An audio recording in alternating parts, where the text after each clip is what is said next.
Hello guys and welcome back to yet another meetup of Kaggle Day Surat, and thank you so much for spending your precious time with us on this weekend. Today we have Shina and Pranshu with us for sharing their views on building a trustworthy AI, and thank you so much to them for sharing their precious time with us on this Sunday. Before we go ahead with the meetup, I would like to thank our community partners, Merge Intern and Mozilla Gujarat. Merge Intern helps startups and companies find interns and helps students to land up as interns with startups and companies. In a way, we act as bridge between the students and the startup. Mozilla Gujarat is a community that works to build a healthier internet, a highly enthusiastic, diverse regional community of open source warriors which serves to help people read, write, and build products. And now I introduce our speakers for the day, Shina and Pranshu, and they are Mozilla Community Representatives working as volunteers to make the internet better. Together, they organize Healthier AI, a program that helps build open leaders through mentorship and value towards the trustworthy data practices. Shina works as a data analyst at its HSBC, and Pranshu works as a trainer at Intel AI for youth. And recently, they had made a Guinness World Record. So, welcome Shina and Pranshu to the meetup today. Hi, Manpreet. Thanks for calling us. Yeah. Hi, So, I'm happy to be here too. yeah. So before we go ahead, so how did you both came up with like helping the community and these community things? Shana, you can take it up. Um, okay, so it started from college. We had a very conventional technology clubs that are present in every tech engineering college. So with Mozilla's like vision and practices that they have, we try to incorporate the sense of community in the college. So that's how just we just wanted to change the view of the conventional tech clubs and bring in a community from college. So that's how it all started, and I'm still doing that. It's been 4 to 5 years, and it's been great so far. Okay. So Right. so yeah. So what for you, Pranshu? So, even I started in college. So, there was this program called Firefox Student Ambassador. And while there were many different communities around me, this one seemed more appealing to me because A, I could not get into the other ones. So, this was the only option for me. And B, uh, the thing is that there's a mission behind it, right? When we actually evangelize for Mozilla, we really believe that what Mozilla is doing is better for everyone, because we use the internet as a resource to better our lives. And if internet is not open, it leads to more things being closed, and it's an uphill battle from there. So Oh, we really believe in the mission, and that's how it started. Yeah. like there are many open source programs for like web dev and stuff. So what are your thoughts on AI being an open source, and how could, if it could be an open source thing, how could it be an open source thing? How, like, do you think it could be, like, I know Open Mind is now coming up with open source projects and stuff. So what are your thoughts on it? So from from where I see, I believe that when we say open source, people usually believe that 100% of the source code is openly available. People can just look it up and do different things. Uh, it's different because even Mozilla, when they launched the new version of Firefox Quantum, right? They actually restricted 20% of the browser. That's proprietary. The browser engine remains proprietary till date, right? So that people have control over certain parts of their browser, but the engine still remains proprietary. right? And that's the thing with open source, you can take it up to a certain percentage, right? And that's something that I believe should be done with AI, because we need to keep data practices in check, and make sure that there are standardized measures put in place, because as we all know, AI has no limits.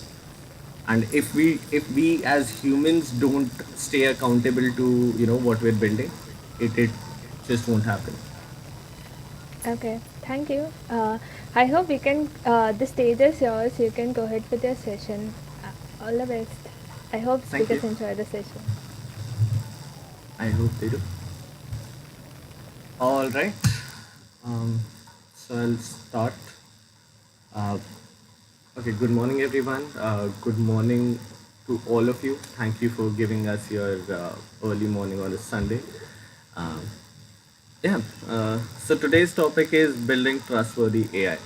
Now, when we talk about building trustworthy AI, it it brings up so many different things in our mind. But let's see how we flow it out, right? China. Yeah. Hi, everyone.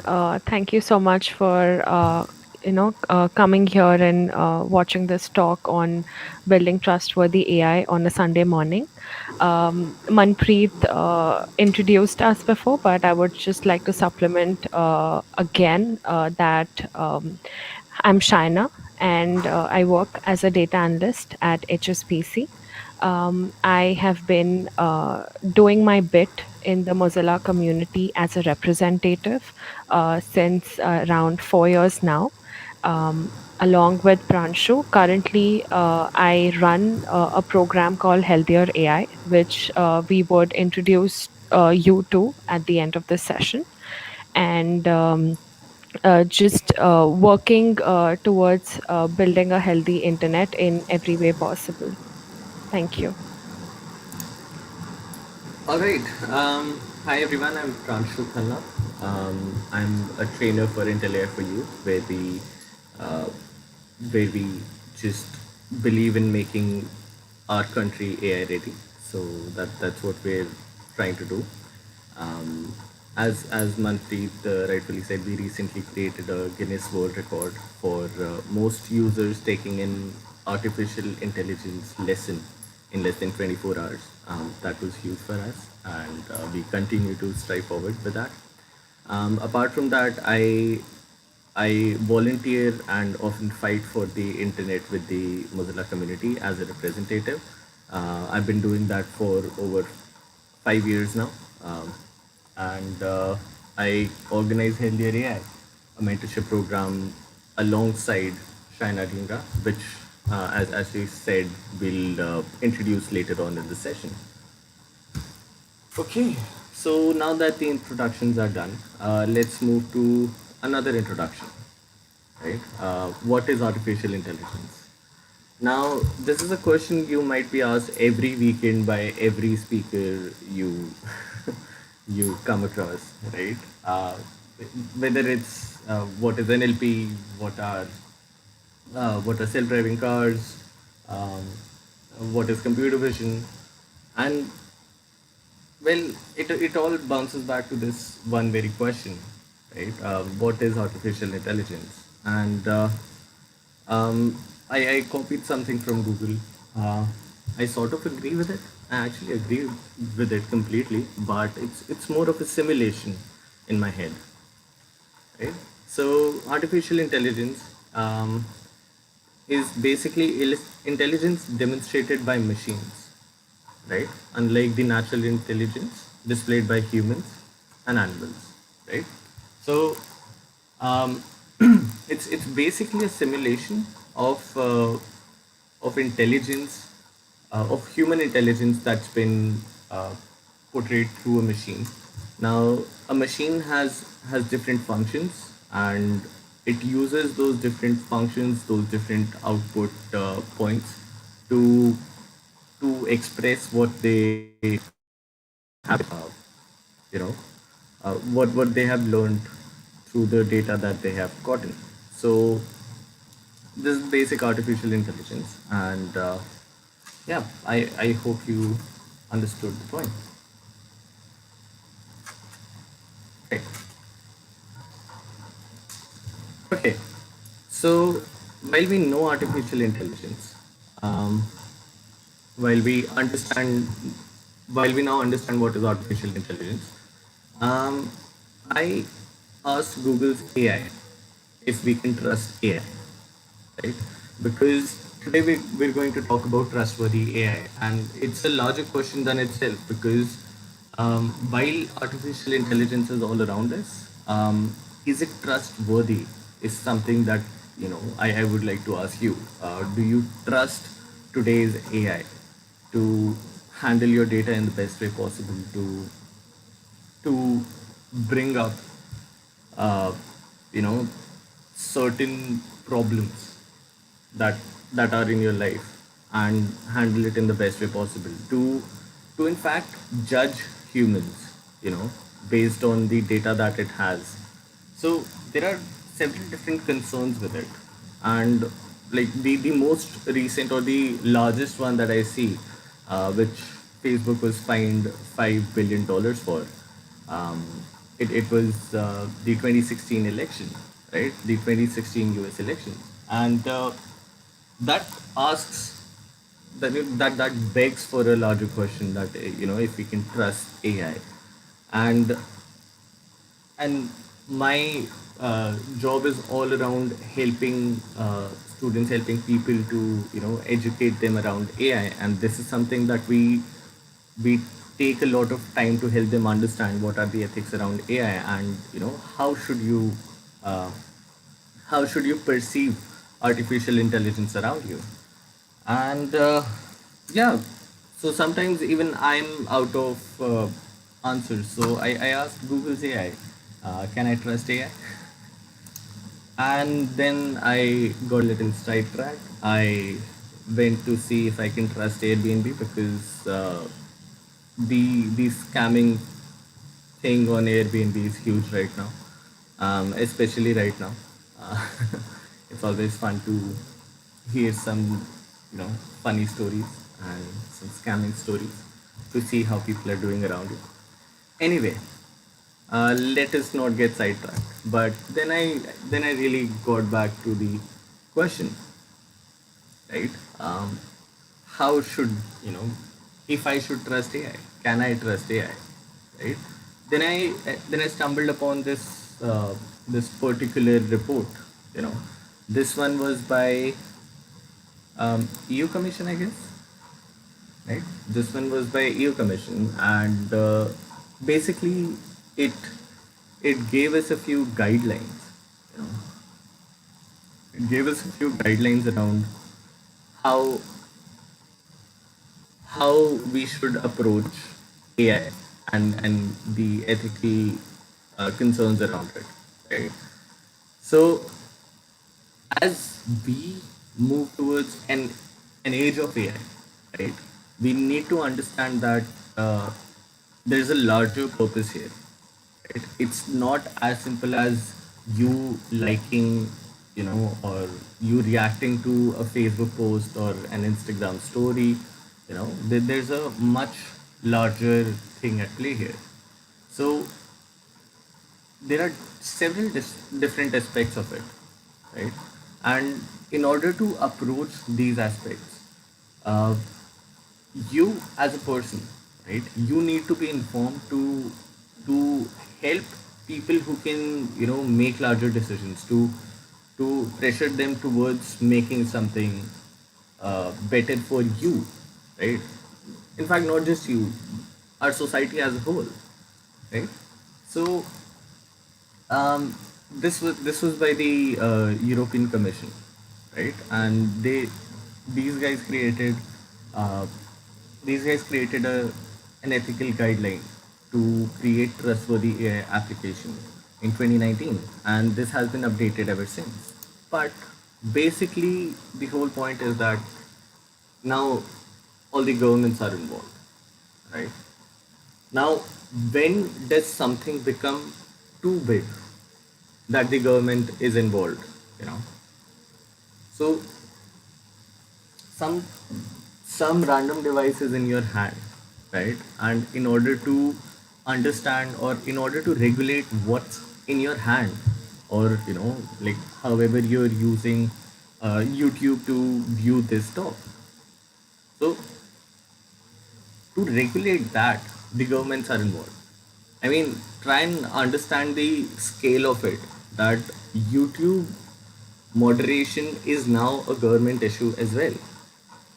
Right? There are political agendas run over YouTube, something that we used to watch Carrie Minati or PewDiePie. I mean, it's weird.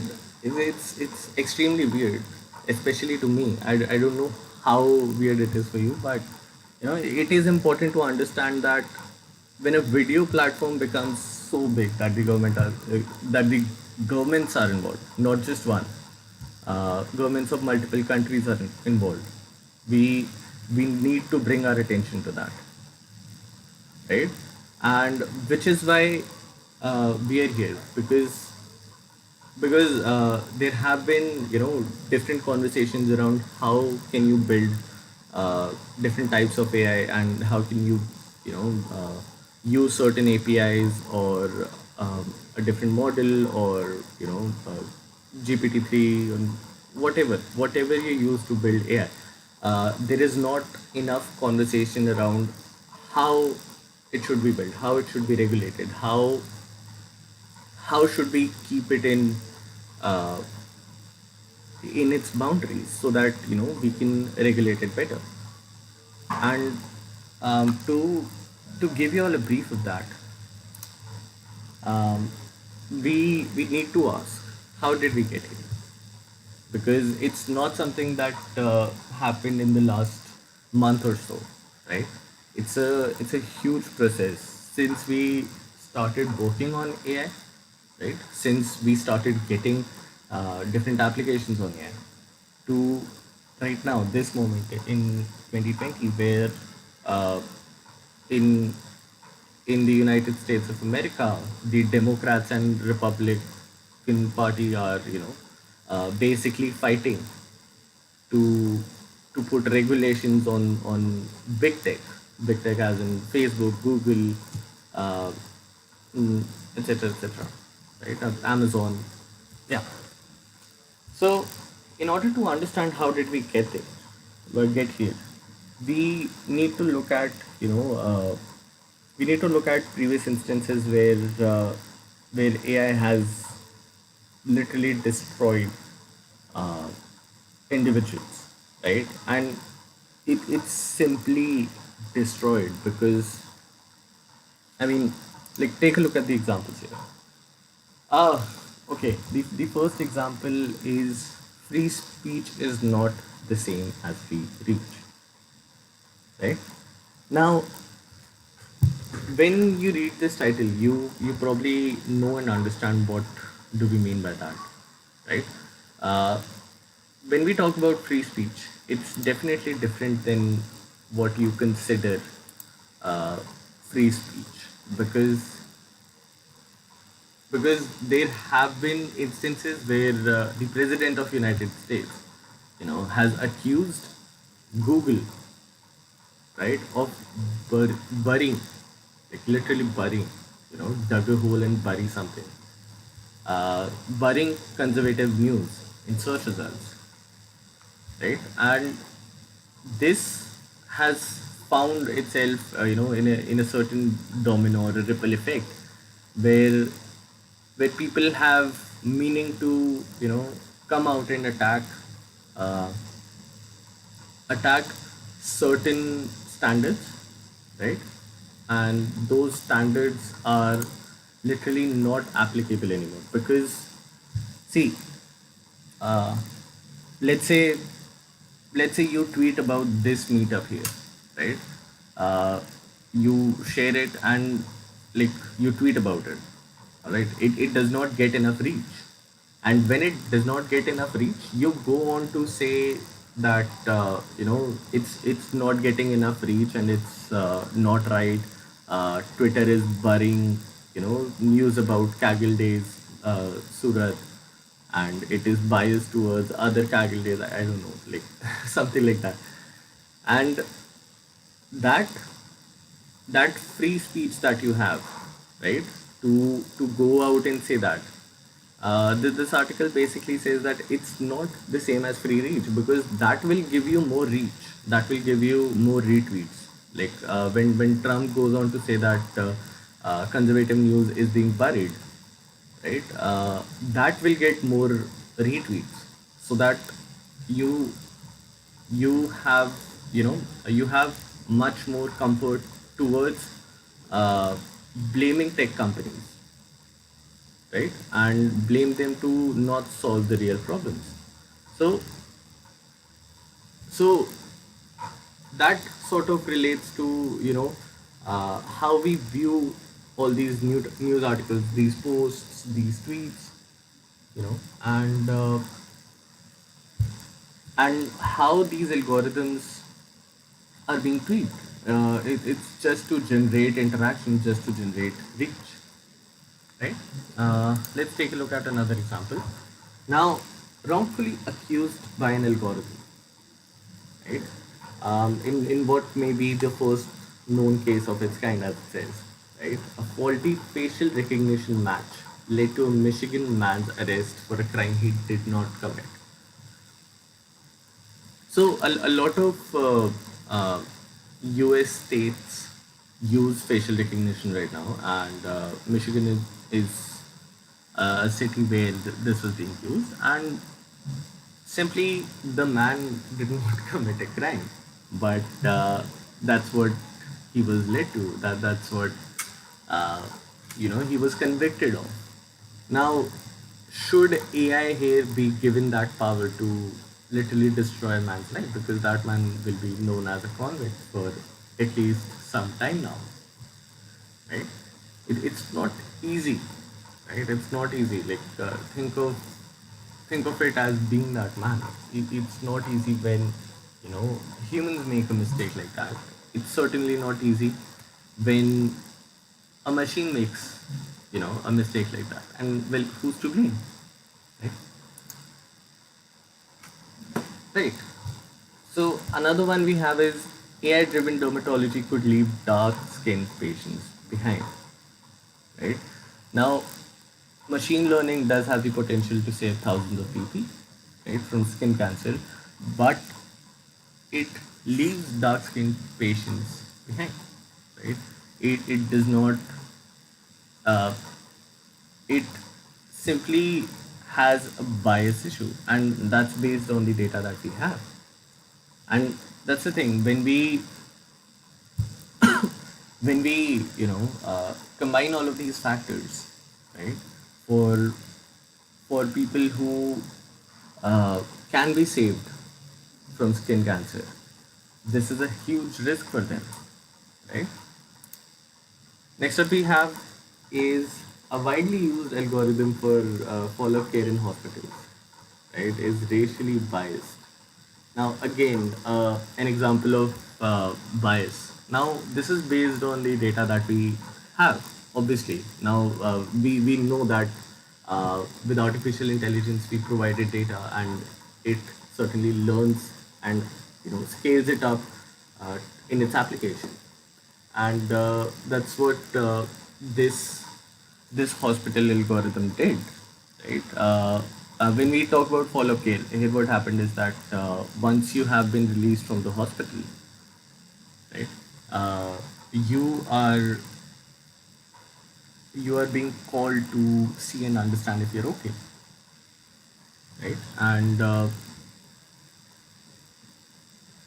yeah, that's what happened. So people were not getting follow-ups. Uh, People who were not in their data set to follow up more frequently from. Right. Another Michigan example. Now, the Midas unemployment system, right? It basically was automated to detect fraud, right? But it automated false accusations of fraud, right? for more than 34,000 unemployed system, right? Now this now when we talk about AI, we know it's supposed to help humans, make it easy for them, make their lives easier.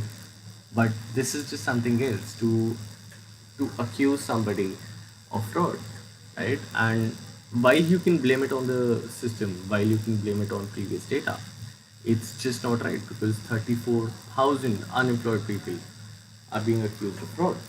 Now you're actually building upon their misery. Right. Another example, Amazon's Maps secret AI recruiting tool that showed bias against women. Right. So this is an interesting one because as we uh, as we know, Amazon is a huge company. Now they take pride in how they view data, right? How they view their data and how they automate their systems, right? Um, Now, Amazon is a company at such scale, such huge scale, right? Where it manages supply chain in so many different countries, and it certainly gets difficult for them to, manage each and every aspect of recruiting. So they obviously need a larger workforce in terms of that in each and every location, and since they're fast growing, since they're constantly expanding, they need to they need to recruit people faster. Now we have recruiters everywhere, obviously human, who evaluate people on the basis of their skills and try to not be biased and try to not make a mistake in terms of how we view the applicant, how we view the participant, how we view the potential employee. And when Amazon wanted to automate it, right, this actually led to a larger problem, right? This actually led to a larger issue. Mm, Now, in order to understand this, I do have a demo game here. If you want to understand the hiring bias, there's a great game. There's a great game that was released and was funded by Mozilla actually. A colleague of mine actually built this for her team. So you can take a look. I've shared it with Manpreet. She will share it with you um, in a couple of minutes. Yeah. Right. And another one. Um, how I helped hack democracy. Now we definitely know. Uh, Now we definitely know what happened with Cambridge Analytica. If you don't, I'll give you a short brief. So what basically happened there is that Cambridge Analytica used uh, a Facebook glitch, uh, a Facebook data leak, and use that to analyze uh, different data points on different people, and they had about 5,000 data points for each and every person uh, on on the US soil. So they had gone to that extent, and based on that, they provided their services to the Trump campaign in order to manipulate users into voting for Trump. And in the end, how we know that Donald Trump edged the win.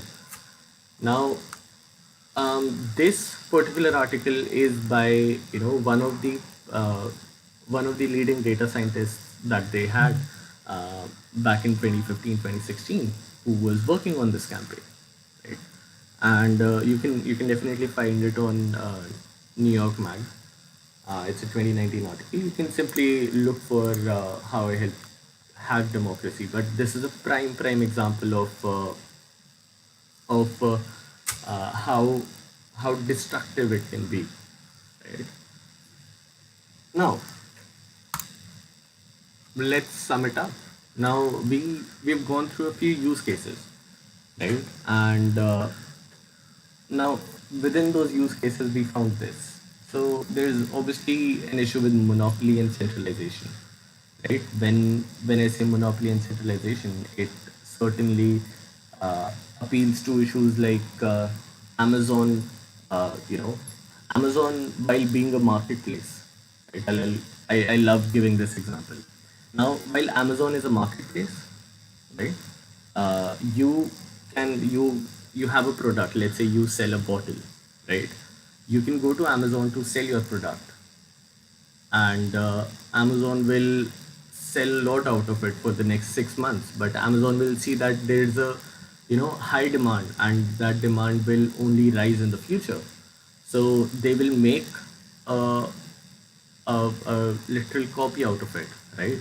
With their own branding. Let's say Amazon Basics. You must have seen Amazon Basics somewhere or the other, in many different genres of products. So they've created this Amazon Basics bottle, and now since it's their platform, right? They'll prioritize their product, and yours will move down to third, fourth, fifth, right?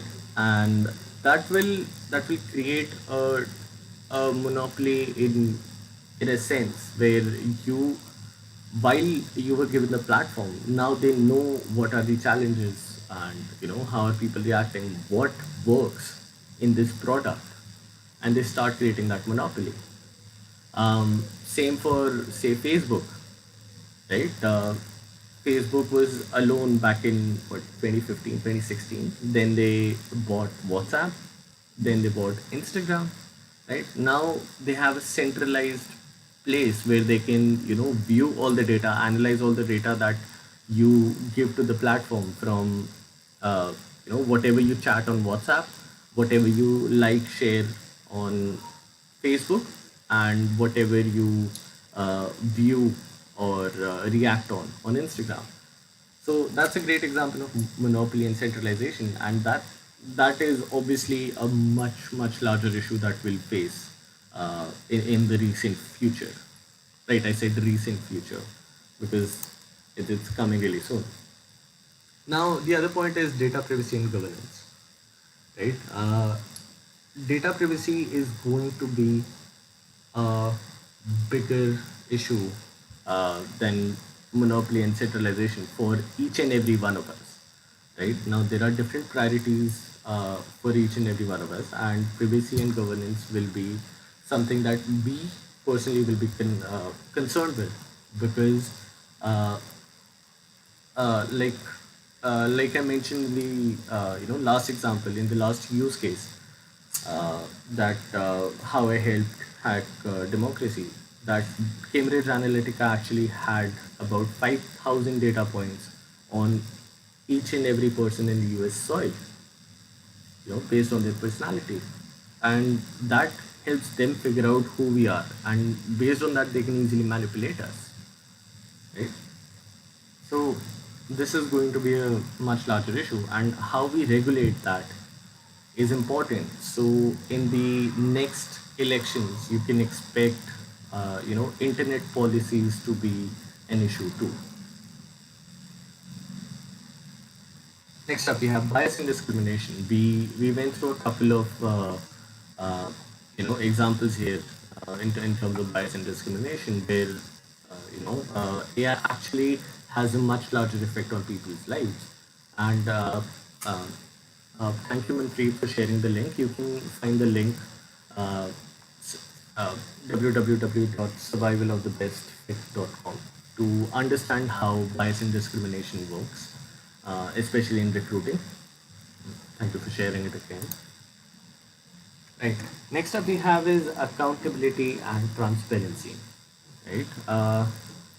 For the people who build, right, who is accountable for this uh, for this weird AI, which actually prioritizes interaction instead of quality of the content, right? It wants you to stay there It wants you to stay on their platform, but who's accountable for that? More so, what is happening with that data? These companies are certainly not transparent about it.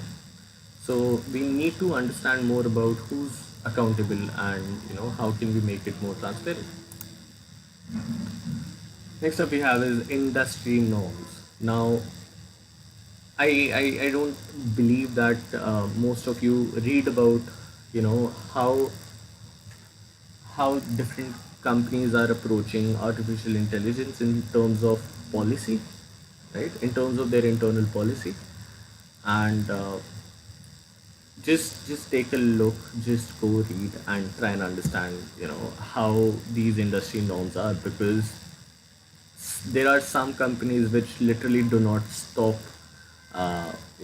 how aggressively they're pushing artificial intelligence to collect data points, or um, or to simply innovate, but at what cost, right? And the last is human labor. Oh no, we actually have one more. And the last is human labor. Now, um, in terms of human labor, we really need to see and understand that how AI affects human labor, because uh, while it is getting easier for us to integrate artificial intelligence into our workforce, what effect does it have at scale on human labor is going to be something very difficult to analyze and solve. All right, and the last step we have is safety and security. Now, this is something which I don't think a lot of you need an introduction, or a brief for, because because AI definitely leads to uh, a larger safety and security concern, whether it's your personal data or nationwide security.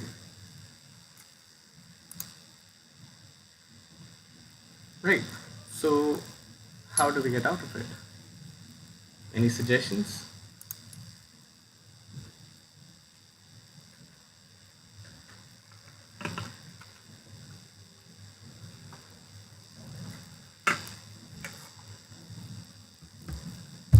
Okay, I'll start.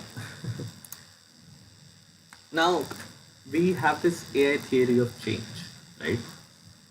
So, since you all know that Shina and I are, deeply involved with Mozilla, and we are a part of this trustworthy AI group, which has led to create a certain theory of change, and this is how Mozilla basically sees that what is the short term, medium, long term impact of AI in our technology, right? In our, not just in our technologies, in our lives, right? To basically help people do better through AI. So yeah, we will get back to that later. That's not a problem. We can discuss that later. But first, let's understand what we want to achieve, right? Because there have been a lot of concerns. There has been a lot of talk around, what are the problems around artificial intelligence? What are the concerns? And let's just understand what we want to achieve, right? So we basically we basically want trustworthy AI, right? We basically want trustworthy AI, but how does a trustworthy AI world look to you, right? What do you think? How how is trustworthy AI, related to you? How do you think you'll be able to trust AI enough, or at what point do you end up trusting AI? So this is a great question to ask, because as we move forward in this age of AI, it certainly gets difficult with the concerns that I have previously mentioned, and Yeah.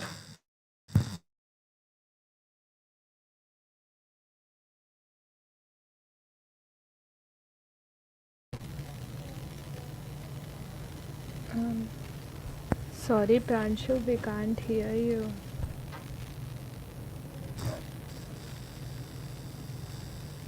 All right. So for me personally, artificial intelligence, trustworthy AI basically, you know, is AI that we can like artificial intelligence application that we can very well integrate into our lives without ever worrying that something wrong will happen. I definitely believe that there should be a regulatory uh, method to look over all these uh, large companies or startups that are accountable, that should be accountable. So, which is why I talk about, we know that AI is not capable of human accountability because you cannot simply just blame an AI and leave, right? There are actual developers, actual people who are driving these products to collect certain data points. So, obviously, there are humans behind it.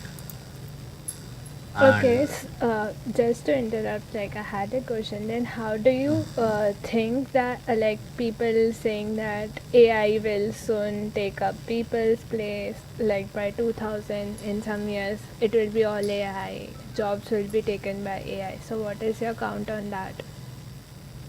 So I personally believe that AI will be used as a tool to better our lives and not given that freedom to just go on and replace humans.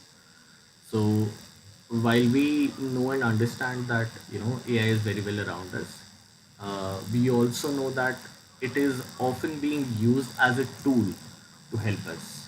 So obviously there will be a learning curve for everyone in the future. So um, as far as you and I are concerned, our learning curve has already been achieved to a certain extent. But people who are older than us, people who are right now 30 and above, those particular bracket of people will have a larger learning curve moving ahead to get more help from artificial intelligence. Okay. Right. Right. So as I was saying, so who do you blame, big tech or startups? Right.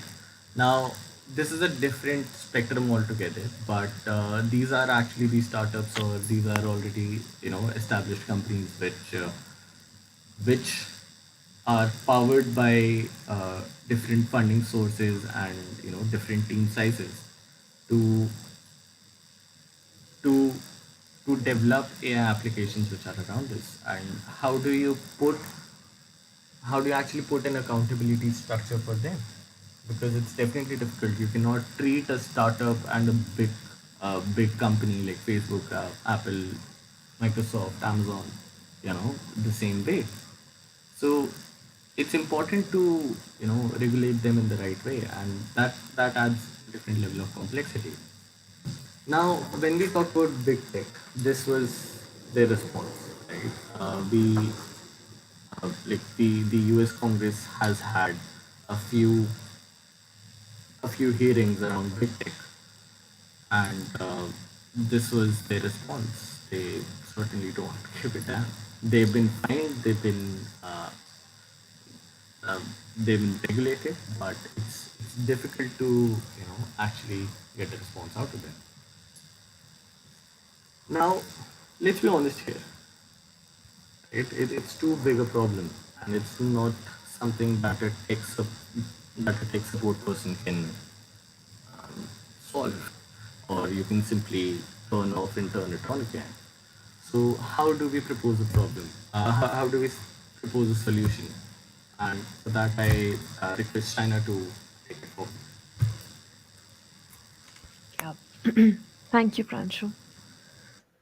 So there is no way to create a perfect road or a perfect journey to address all these challenges that Pranshu walked us through with amazing examples that we see all over the globe. And there's no perfect course to address it into developing more trustworthy AI.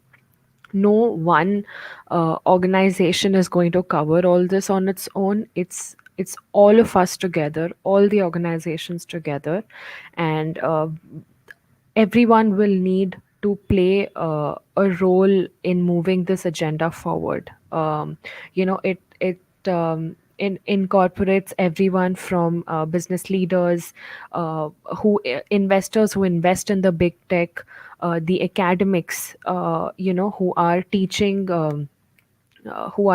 the students about AI in schools and colleges, the developers who are creating AI technology right now, the policymakers the regulators or the policymakers who have the responsibility to bring out these new laws and incentives that all these companies can use.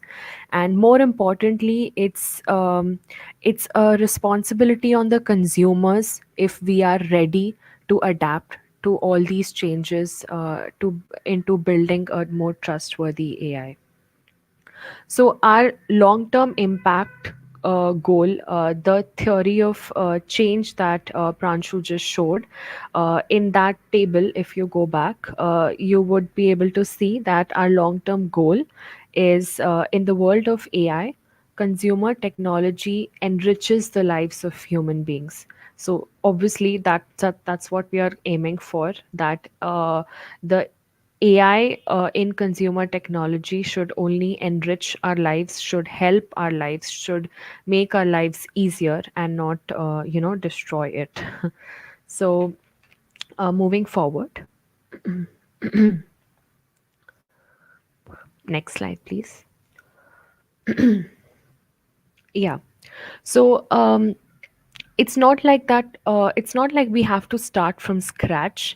Like Pranshu mentioned, for people of our age, the learning curve has already begun, and we've adapted to the environment pretty well. We are not new to this, and we are not somewhere where we have to face a lot of difficulty to adapt to this. So the good news is that we are already seeing these changes. Regulators are roping in the big guys, who are trying to create internet monopoly. Open source developers have created Firefox as a foundation for renewing the web standards. And as we all know, full-fledged web apps like Facebook and Gmail have just latched onto these web standards that Mozilla had brought forward using Firefox. So the first point, that I would like to talk about is to make a shift in industry norms. This is the first step that all of us need to take into creating a more trustworthy AI. So we need to more clearly define what those norms are for AI, and for AI, for people who are working closely into building AI, such as developers, designers, data scientists, etc. So the aim that we are trying to achieve here is that at least people who are building AI should be able to ask questions about responsibilities, about ethics in data, about the foundation data that is being used at the very first stage in building a new AI technology. So engineers, product managers, designers with trustworthy AI training and experience are actually in high demand across the industries. And recruiters are actually companies are starting to recognize that we have to recruit top talents and meet the rising need of creating ethical technology. So second point, let's move on to yeah. building new tech and products. So, getting more trustworthy AI technology in the market. This is our aim. To achieve that, we will need new thinking about business models. We will need transparency. We will need all the big companies, all the startups who are creating these new technology to explain us what's going on behind them. If we are using something, if we are seeing something on our phones, on our laptops, on our iPads, explainability should be there, given by these big companies and the startups. There should be transparency on what's happening behind. Um, Also, as consumers, we need to build up our imaginations of how the products and services, that are so central to our lives, can can uh, can give us more control than the technology. So, a first major step towards better products and services is obviously is developing the building blocks, which would be the tech infrastructure. And here I would like to give an example of Google, where I just read an article about researchers at Google who have adopted a method called federated learning. So, what federated learning is that it allows engineers to train a machine learning model without the need to access its central repository of training data. So it works by using a decentralized network of nodes or servers to train an AI system. In this way, training data stays on the user's device, rather than in a centralized database. So um, this is what the developers and researchers have adopted in Google. So that's how we have to go forward into building new tech and products in our industry. Next slide, please. The third step that we have to take in order to create trustworthy AI is to raise consumer demand. So, so far, we've discussed shifting industry norms, developing new products, new technology that integrate trustworthy AI. So, all this will only be useful if the consumer chooses these products and services. So, like, the question that we need to ask is, will the public support companies that protect their privacy? So, are we ready to switch platforms? Are we ready to deactivate our accounts? Are we ready to adapt to better tech, to better products, so that our privacy is maintained? And because we are so addicted and so comfortable with the current scenario, it is all in the hands of the consumer. Because shifting industry norms, developing all the new products, developing all the new technology, talking about privacy, or advocating trustworthy AI will be completely useless if the consumers choose not to act upon it. So, developers producing trustworthy AI products, have a hard time reaching their customers. If companies are not making money because they don't have consumers, they will not, you know, go out of their way to follow these regulations, or without any market incentives, build products that maintain our privacy, or build products that are good for us, because we are not making efforts to change. So the consumer pressure towards the companies could also help building a trustworthy AI. And the last point would be, next slide, please. create effective regulations and incentives. Like I mentioned, if there are no consumers and the companies do not have market incentives to follow these regulations, to follow the standards, to follow the policies, into creating a new technology, into bringing in new products in the market, then it won't be successful. So right now development of new technology is faster than all the regulations that are being made for those technologies. So that means new AI products and systems are being tested out on millions of people without any governance on it. So the product is out, the technology is out first, and they are tested across the globe, and to regulate it, to keep a check on it, if if it will ruin our lives in the next 20 years or not, those regulations are not yet incorporated. So we need policymakers to adopt a clear, socially, technically sound vision for regulating AI. So all of what I'm trying to say is all of this is feasible. It's not just talking in the air, and we can replace all the black boxes with transparency, with accountability, with regulations, with standards, and create a trustworthy AI. So, how can you achieve this? What can you contribute to? How can you do this? How can you start actually? What can you do to make this happen? So, this is a question that I think Pranchu can help us answer. Right. Thank you, Shina. Um, yeah. So, what can you do to make it happen? Right. One thing I suggest is to go to uh, like say Google.com or Bing or DuckDuckGo, whatever you use, your search engine, and search for trustworthy AI Mozilla white paper, right? And there you'll find a request for comment on how to collaboratively make trustworthy AI reality. So Mozilla has created a white paper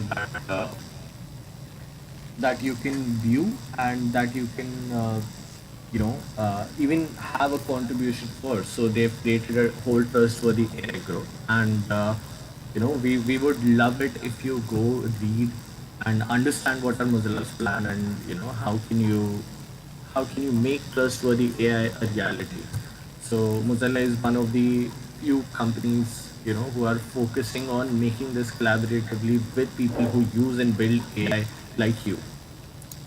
Right. Okay, sorry to interrupt, but I had Sure. just one question. So, is Sure. AI supposed to be trustworthy, or the people behind it, or the combination of both should work to make it a trustworthy AI?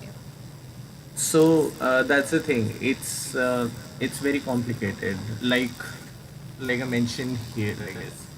Um, you know, it's too big of a problem. It's simply too big of a problem. Like what at what point in this scale, from startups to big tech, right? These are the companies which make AI. It's either individuals who we can say, consider that are in a team size of 1 to 5 people, right?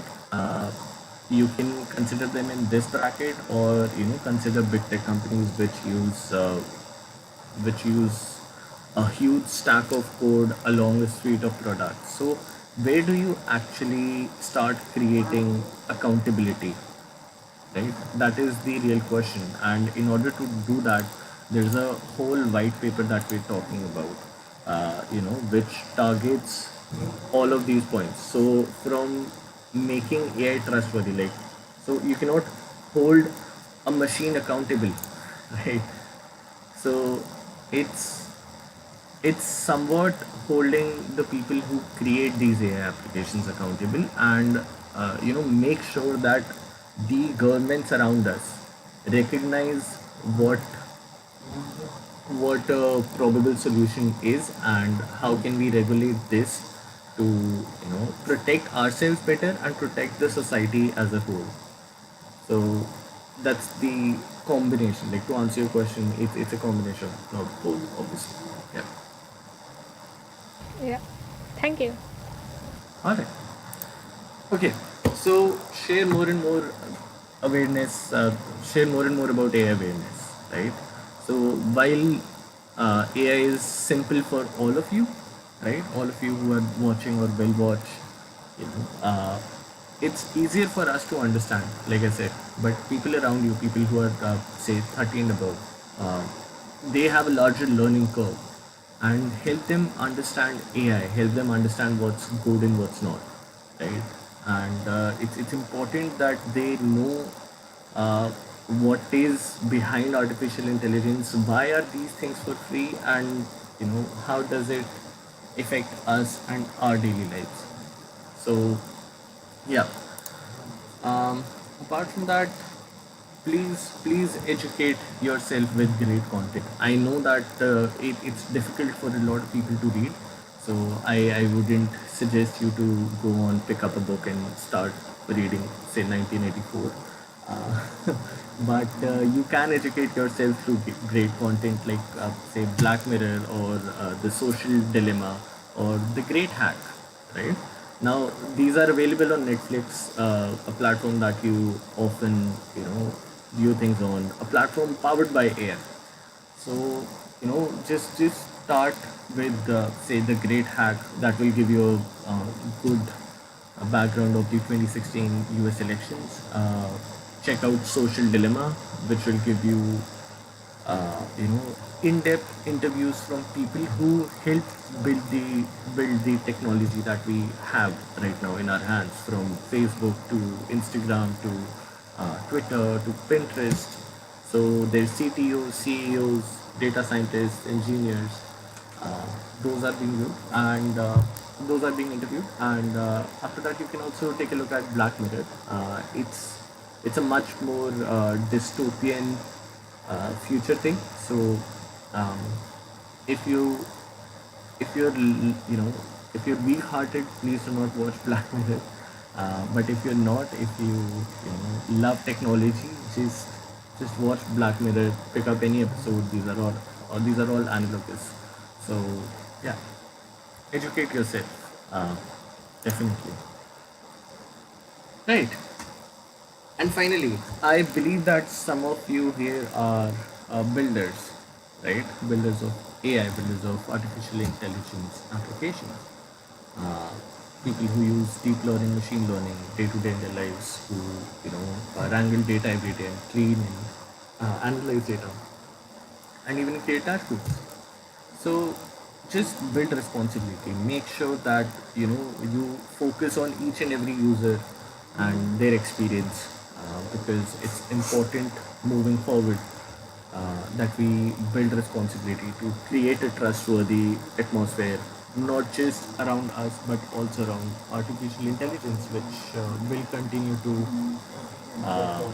which will continue to being a massive tool to better our lives, or it could be something else. I think you should watch Black Mirror to understand what I'm talking about. Yeah, and so basically the thing is Mozilla cannot do this alone, right? None of us can. Now we sit here as Mozilla representatives. We have these discussions around artificial intelligence, and around the concerns uh, that shadow artificial intelligence everywhere it goes. And it's not a small shadow. I'm telling you, it's a huge shadow, which will, which will cover the coming age of technology. And in order to help us create trustworthy AI, we need you to raise your voices, start educating yourself. It's not just for Mozilla. You can do this for yourself. You can do this, to educate yourself as well, and there's nothing wrong with that. Right. Thank you so much. This is where the whole presentation ends. I really hope you had fun. And like I said, we talk about artificial intelligence and their concerns almost every day, which is why we went above an hour to, you know, to cover all of these things, and we still missed out on a lot of things.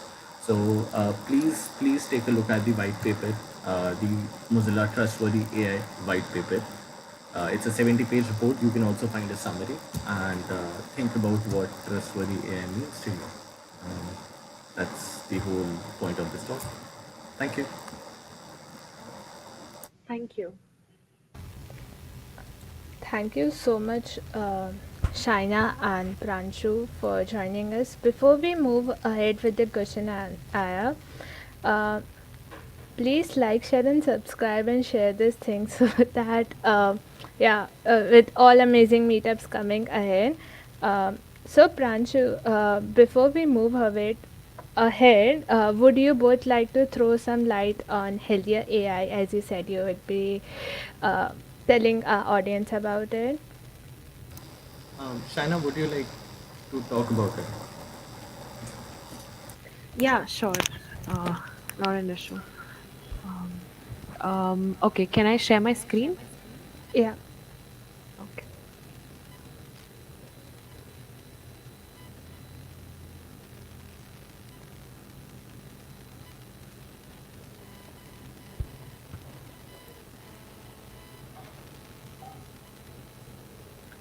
Yep. Okay. So, Healthier AI is a mentoring program where we are inviting mentors and leaders, data experts, AI experts in this program to mentor students or any projects that are applied into creating a more trustworthy AI. So it's actually a 10 to 14 week program where every project accepted will be mentored by an AI expert, by an industry expert to create that project, an open source project. So what kind of projects that you can apply with are anything that contributes towards using data more responsibly, anything that contributes towards building more trustworthy AI. It does not have to be a software project. It uh, it can be uh, it can be a curriculum, it can be a community that you want to start, it can be a software, it can be a hardware project. Any idea that you would like to come forward and contribute to, that you think can help create a more trustworthy AI, we welcome all those projects in this program. And once you submit your project, you will be matched with an expert from the industry who will help you through the entire process, over 10 to 12 weeks, and help you create that project open source. So we are inviting all participants who are excited to become healthier AI advocates. This is our website. You can check out healthierai.org and see if you are fit to be a mentor, or if you have an exciting or interesting idea that you would like to apply with. Go through the site. There are in detail mentioned for all participants and mentorships that what can you gain from this program, and who all are eligible to apply, and what your role would be in over the 10 to 14 weeks of this entire program. So check out this site, and we would love to hear any ideas from you. Yep, that's it. Thank you.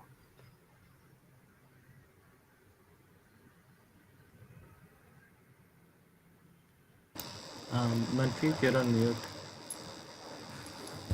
We have some questions from our audience for you to take and answer them. Sure. Um, okay. So, his one question: does Dio can create monopoly as currently Geo is well funded from big companies around the world? Yes, actually, Geo does look like it's moving towards creating a monopoly. Definitely. like the way Geo hammered into the telecommunication pool, right? They hammered in with something unprecedented. Nobody has ever seen, a company offering free free data to anyone, and that's a step you take when you want to, aggressively pursue a market share. So Geo is very well in the process of creating a monopoly. Uh, like there are a few parts of Geo which aren't even built properly yet. So I personally use Geo Fiber, right? And I do not get an invoice whenever I recharge, right? I get a simple mail with text, right? Like that's how basic their infrastructure is at some points, but they are still towards creating a different league of infrastructure in India, and that only happens when you want to create a monopoly. Okay. So, what are your views on Microsoft getting licensed for GPT-3? So OpenAI and GPT-3 are something, which are huge. Like GPT-3 is something again unprecedented in terms of innovation. Like there are not a lot of rivals for GPT-3, as I would put it, and Microsoft being the exclusive.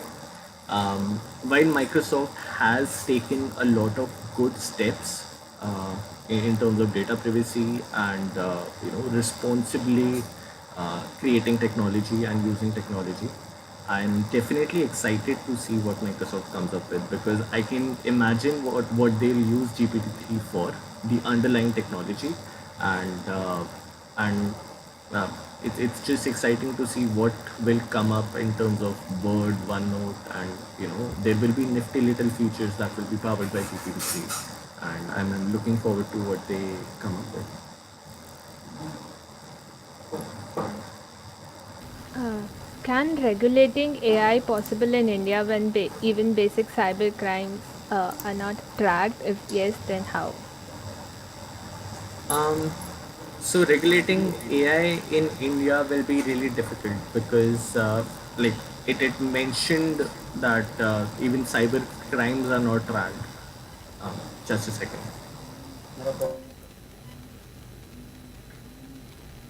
Sorry. Yeah. At home. So anyway, yeah. So as you mentioned that cyber crimes are not tracked properly, and it is definitely difficult. It is definitely getting more and more difficult because of the scale that we have. So cybercrime is a different part of the story. But when we talk about AI, let's take it a step back and say internet, right? We have so many people using the internet in India, and we do not have an internet based policy yet. There is no policy for, not regulating internet, but how technology works on the internet, and if you have a data lost, who is accountable, and India's government's laws towards different companies who use the internet to leverage something. So uh, we are a bit back,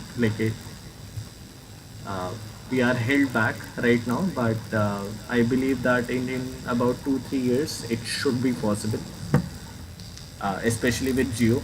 Creating a monopoly also has a different advantage, and I believe that Geo should be able to help the government in order to regulate or track AI. But then again, it will be difficult. Very. Okay. Yeah. So I want Shina to answer this. Does tech Sure. games actually work? Believe in trustworthy AI?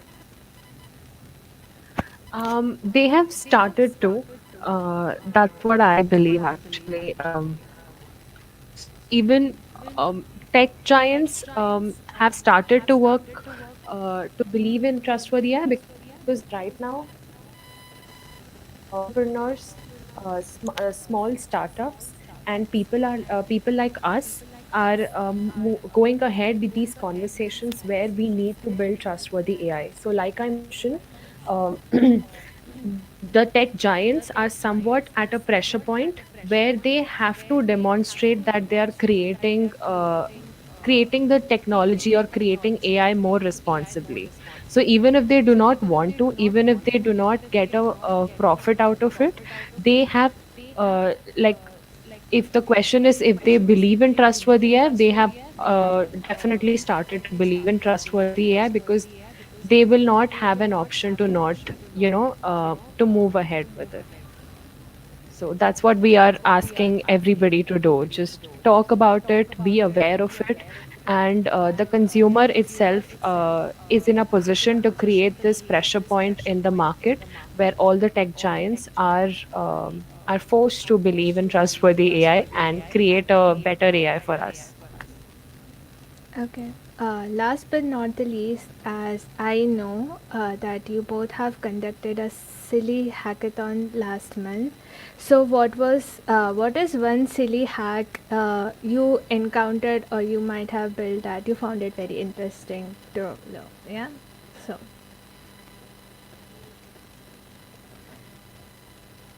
Um,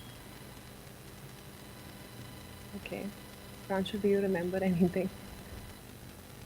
There were Yeah, I many. do. There were many, yeah. I loved Silymation. Oh, right, right, yeah. I've been talking about it ever since. Right? I loved Silymation. It was Shana, I forgot the machine, the emulator used. Uh, Rube Goldberg? yeah, it's yeah, yeah. okay. You can tell a background. What was it about? Rube Goldberg machine in the terminal. Yeah. Yeah. So the hack basically used Rube Goldberg machine in the terminal to create a very silly animation. Right?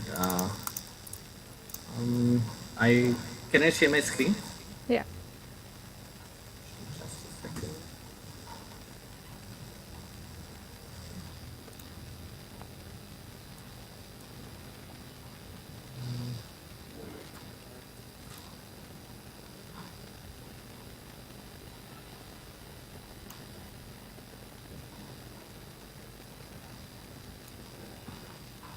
Right.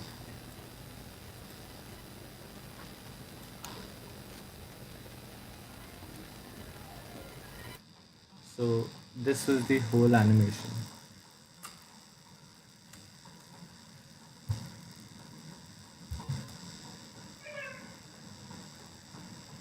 Yeah. Yeah.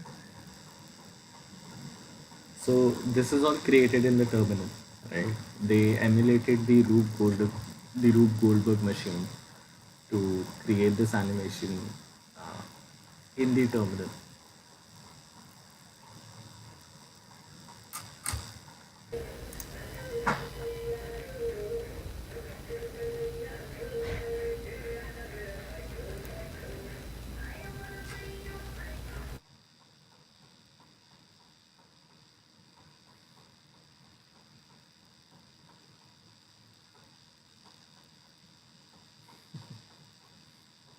So I'm unable to share audio through this, but you should share the link with everyone so that people can see. Now this person has basically created all the sound effects through their mouth. It was really fun. Okay. Thank you so much for joining us today. And it was really awesome having you both. And any takeaways or any last tips you want to share with the viewers before we sign off from the session? Um, Keep building, keep making, and I hope you think about trustworthy AI. It should not give you nightmares, but if you don't think about it right now, it might give you nightmares in the future. So, uh, yeah, that's it. China.